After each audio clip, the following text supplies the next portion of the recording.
The IED detonated at 13:47 hours on October 15, 2019, directly beneath our Humvee in Afghanistan's Hindu Kush Mountains. As I flew through the air 20 feet of weightless terror, one thought cut through the chaos: this was planned. The explosion wasn't random. Everything about our mission had been too clean, too easy.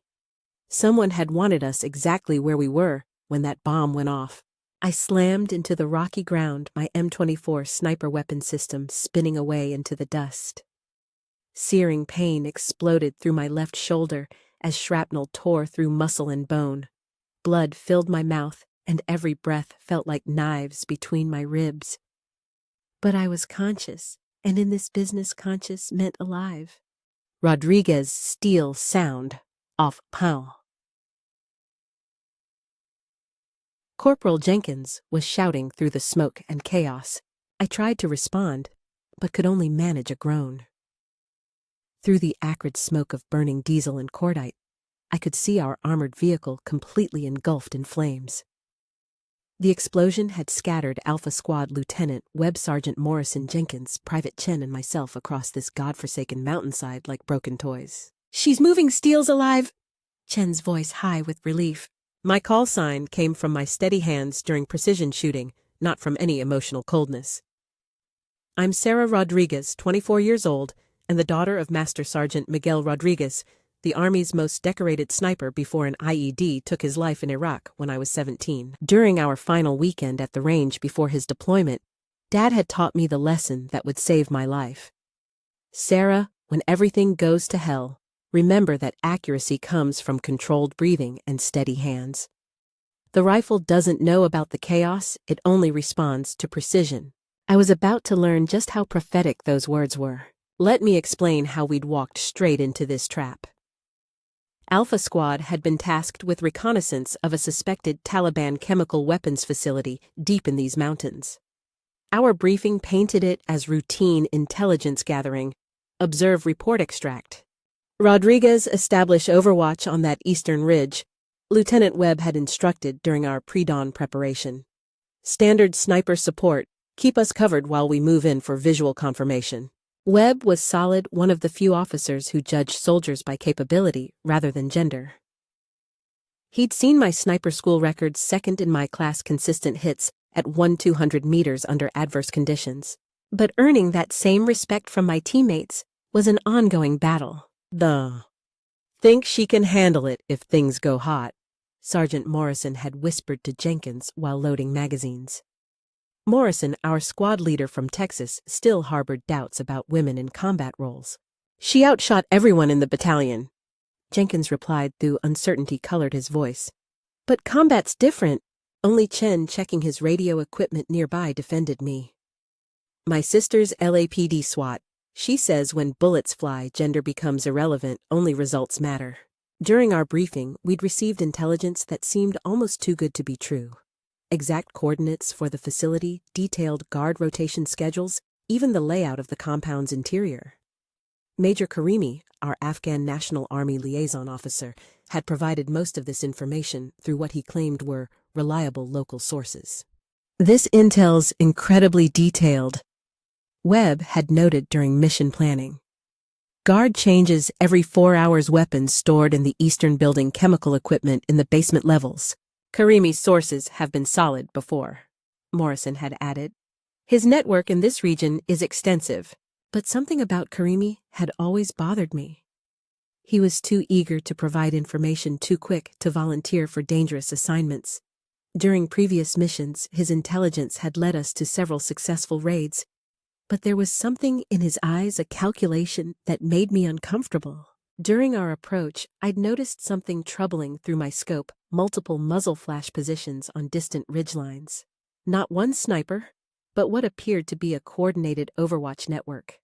At the time, I dismissed it as reflected sunlight off metal debris. Our Humvee also carried an automated distress beacon, a sophisticated system that would transmit GPS coordinates and emergency codes upon detecting catastrophic damage. This technology, which we rarely considered during routine operations, would prove crucial for survival. The mission had proceeded flawlessly for 4 hours. We'd established positions overlooking the target compound at exactly 247 meters well within my effective range. Through my scope, I observed what appeared to be a standard Taliban weapons cache guards at the entrance roving patrols suspicious movement in upper windows. Overwatch in position. I'd radioed Webb. 3 tangos visible possible weapons manufacturing in the target structure. Copy Steele. Beginning approach. For 90 minutes, I watched my team move methodically toward the compound using textbook tactics. Everything followed the mission plan perfectly. Too perfectly. Then Webb's voice crackled through my earpiece. Steele, we have a major problem. This isn't just a weapons cache, it's a massive chemical weapons operation. Enough agents to contaminate half of Kabul. Orders, sir. Mission scrubbed immediately, calling for airstrike and withdrawing to extraction point Bravo. That's when the trap snapped shut. As we withdrew to our helicopter pickup zone, our Humvee struck the IED that someone had been waiting for us to find. I forced myself to assess the situation systematically: what worked, what was broken, what options remained functional. My legs, despite severe bruising. My right arm remained operational. Clear vision, despite concussion symptoms.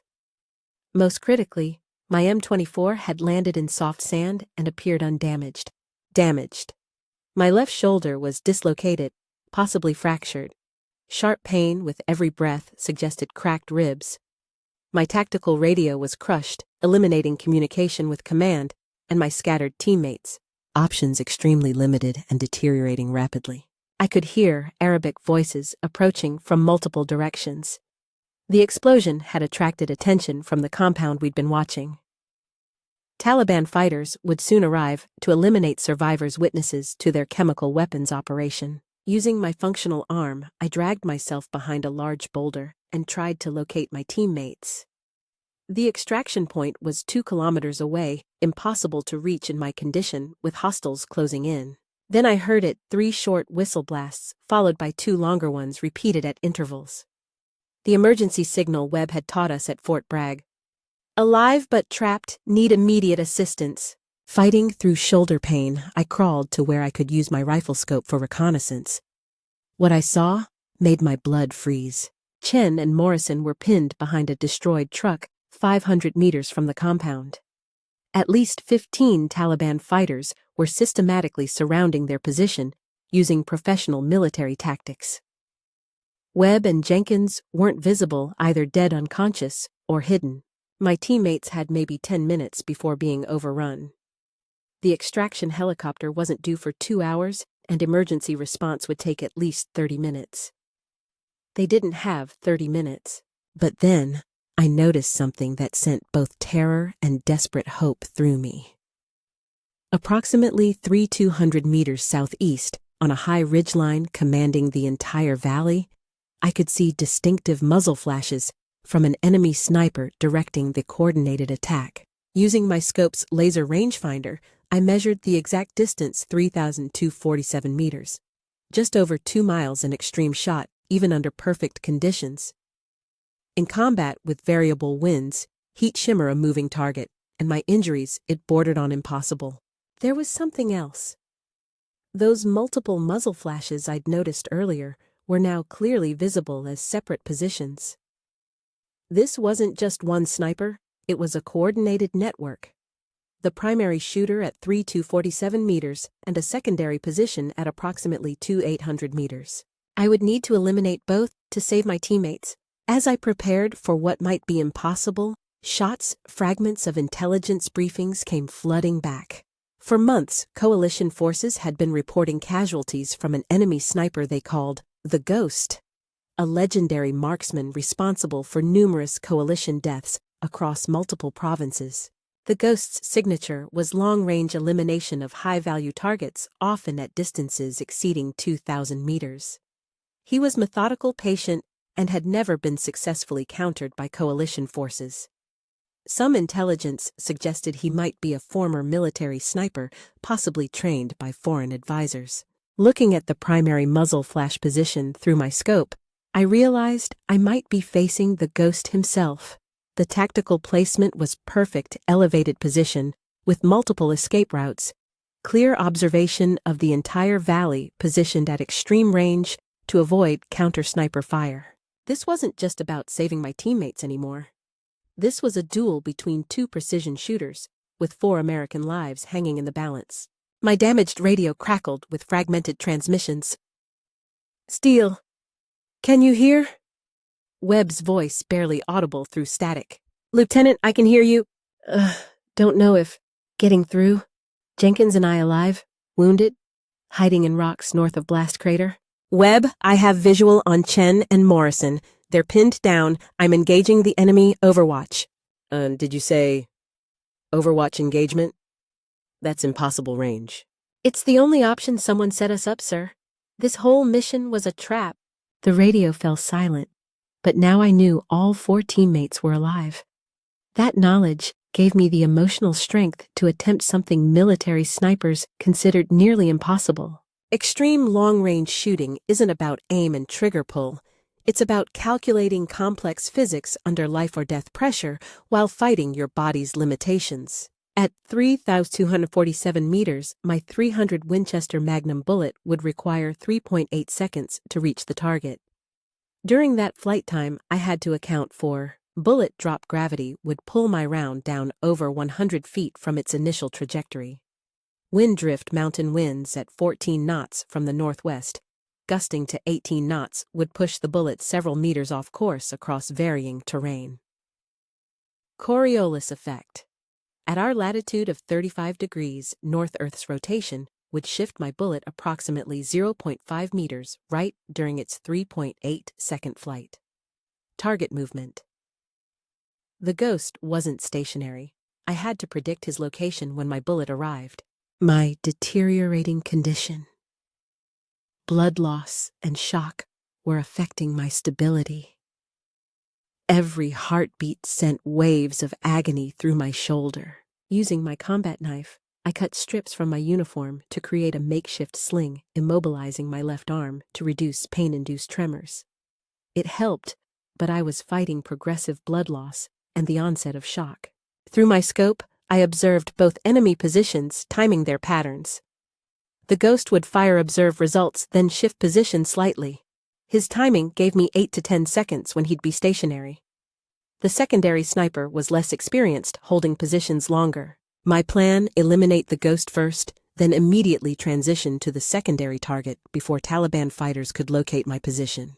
I adjusted my scope's elevation for extreme bullet drop-made windage corrections for the complex mountain wind patterns and settled into my final shooting position, wedged between rocks for maximum stability. Chen and Morrison's situation was becoming critical.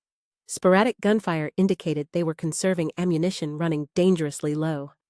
They had maybe 5 minutes. I controlled my breathing using Dad's techniques, forcing my heart rate to slow despite adrenaline and fear. The crosshairs steadied on the ghost's position. Everything came down to this moment. I squeezed the trigger. The M24's recoil drove into my injured shoulder like a sledgehammer, sending lightning bolts of agony through my body. My vision went white, and I nearly lost consciousness, but I forced myself to stay alert and observe. 3.8 seconds stretched into eternity.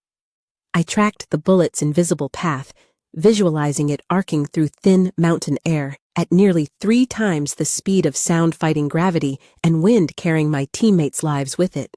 The ghost dropped. After months of terrorizing coalition forces, the legendary enemy sniper fell from his position, his rifle clattering down the rocky slope. Immediately, the coordinated Taliban attack began losing organization.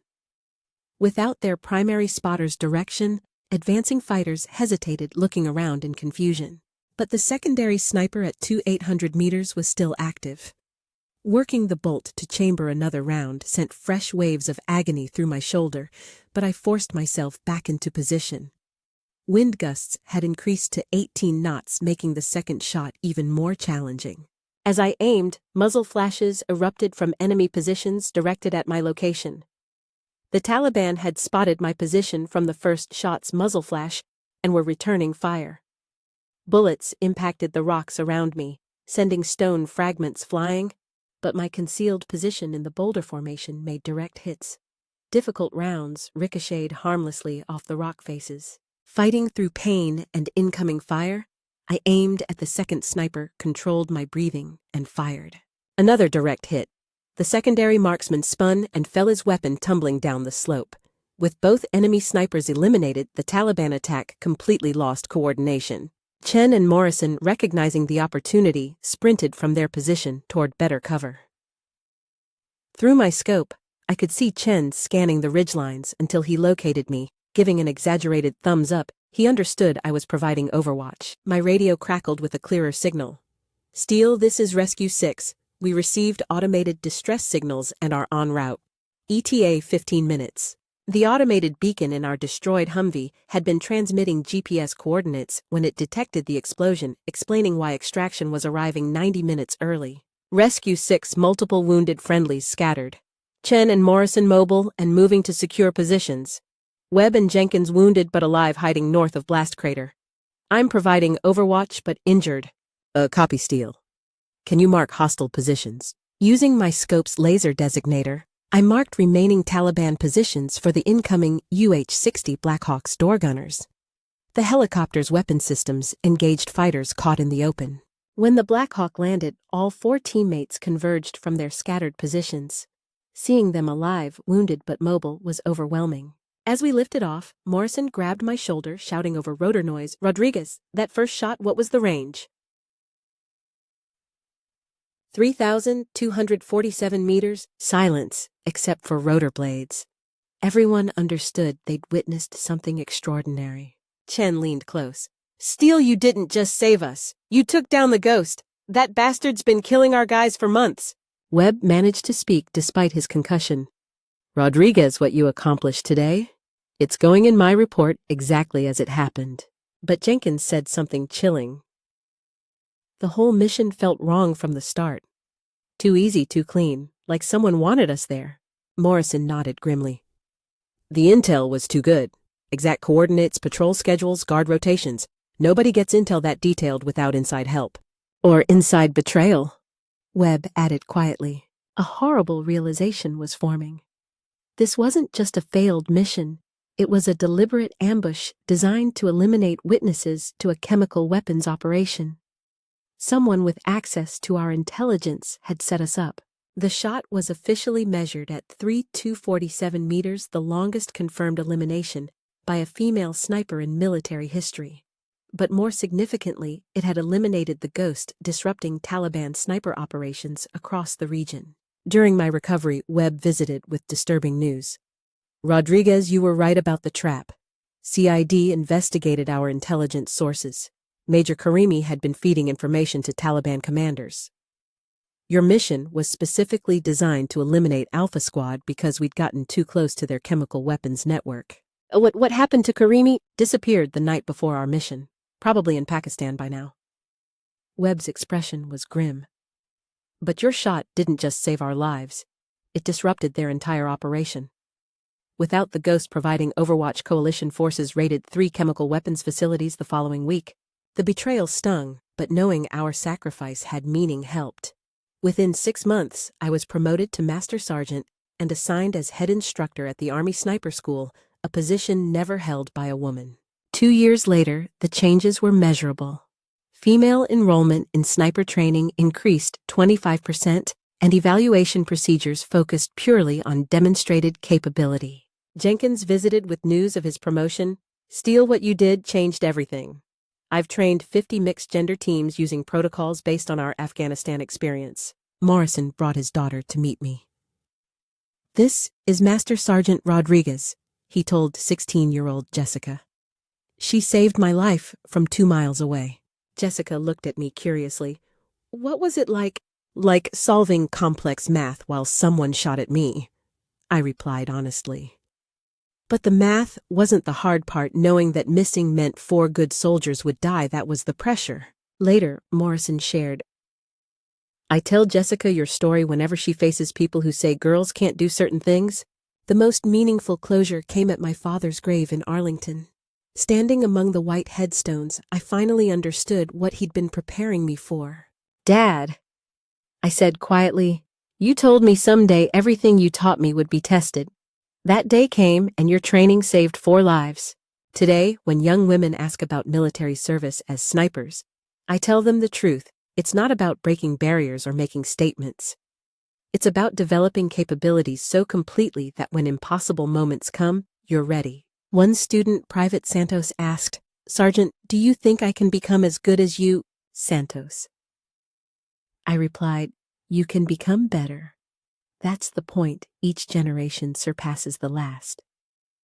My job is teaching you everything I know, so when your impossible moment comes, you'll be ready." That 247-meter shot saved 4 lives and eliminated a legendary enemy sniper who'd terrorized coalition forces. But its real impact was proving that in crisis moments, capability matters more than assumptions. The Ghost had been a master of his craft, responsible for dozens of coalition casualties. Our duel wasn't just about saving my teammates, it was about 2 precision shooters testing their skills at the absolute limits of possibility. I won that day, not because I was better than the Ghost, but because I had better motivation. He was fighting for ideology and reputation. I was fighting for my brothers. That's a difference that matters when everything depends on a single shot. Master Sergeant Sarah Steele Rodriguez currently serves as head instructor at the U.S. Army Sniper School at Fort Benning, Georgia. Her elimination of the legendary enemy sniper known as the Ghost at 247 meters remains the longest recorded shot by a female sniper in military history. She holds the Silver Star Bronze Star with Valor and Purple Heart, among other decorations.